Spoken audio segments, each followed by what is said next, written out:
Sure did. What's the 441? Martians, peace, love, and all that goodness. How y'all living? Eat the thumbs. Eat the thumbs up.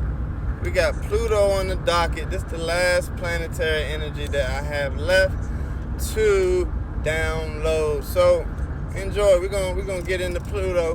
When you're dealing with Pluto and trying to understand your own energy of Pluto, you're gonna want to check to see where the Scorpio constellation is in your chart. You're going to want to see where the Pluto planet is in your chart.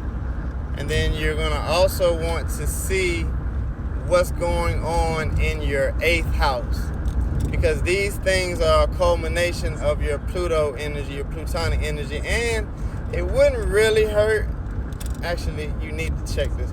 You need to check your Mars too. Because Mars is actually originally ruled by Pluto as well. I'm Scorpio as well. So when you're looking at your chart and you got your 8th house, let's start right with the 8th house. So get into your 8th house. What's in your 8th house? Typically that sign, that constellation that's on your 8th house, they're probably going to give you some of the most heartache that you've experienced. Because heartache is attached to transformation. And when you're dealing with Pluto and the sign of Scorpio, you're looking at transforming. You're looking at digging into the deep depths, digging into that old crusty wound that won't heal because you keep fucking with it. You dig all the way down to the root. You find out that there's a few things stuck into the wound, so now that it won't heal. So now that you're at this deep core of things and you can see what's going on, you can clean house, clean up, you can clear out space, and you can make room for new, because you're moving on to the 9th house, which will be an awakening, and then you'll be going to work in your 10th house. But when you're dealing with that 8th house, you're digging deep into the soul of the ethers, which is basically the universe inside of you, and you are diving for gold. You're looking for things that can transform you, and usually we won't do this willingly. We only do this when we're fed up with whatever's going on in our life. So Pluto, the planet Pluto in your chart, will show you what area of life you're going to get fed up in and what is going to possibly take place with your transformation. So say you have a transformation in the 1st house because Pluto is there. So your 1st house may be a lot of self-awareness, becoming aware. You may have a lot of physical wounds. You may beat yourself up on accident, just learning how to physically become yourself, because the 1st house is all about self-awareness and dealing with the will and the determination to succeed. But say you got it in your 7th house, the opposite side of the chart. 7th house could be issues with relationships. It could show powerful relationships. It can show transformative relationships. It can show that the people that come into your life are the ones that transform you for powerful reasons. So you may have a lot of heartaches in relationships. Say you got your Pluto in your 4th house, and your 4th house is down at the bottom of the chart where your roots are basically dug in. Your family ethics and the DNA are there. So you may have problems within your household that you grew up with, the parentals that raised you.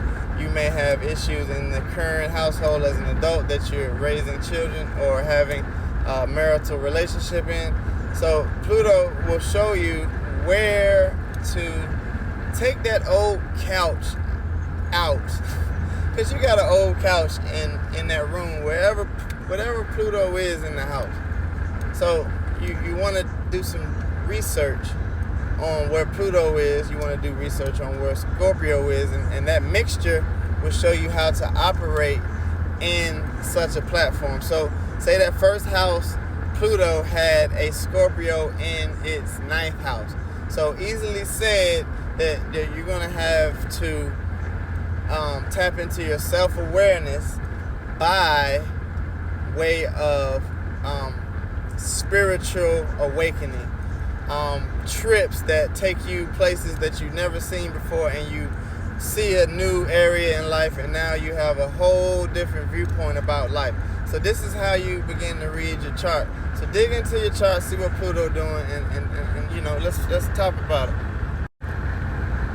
Scorpio is a fixed sign, so stubbornness can very much be a part of a Plutonic energy, and you have to understand why, because a Plutonic energy is very dug in and all about self. They're all about transformation and self-absorption, so that the self-absorption can basically assume.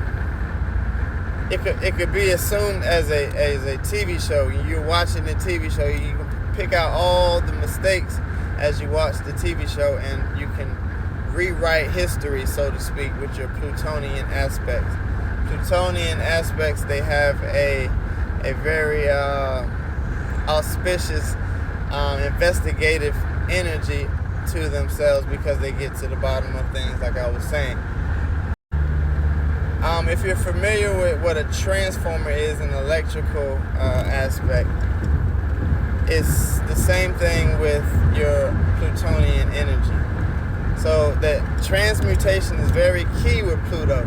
And like I said, you're transforming, but the transmutation is important. So if you're not able to take a unfriendly manner or a gesture or anything sent towards your way, if you're not able to absorb it and redirect it into a different channel for your benefit, then you're not using Pluto in its proper aspects, because you are constantly transmuting and alchemically producing better effects with the things that you're giving. You're giving lemons, and then you've made lemonade. Shout out to Beyonce.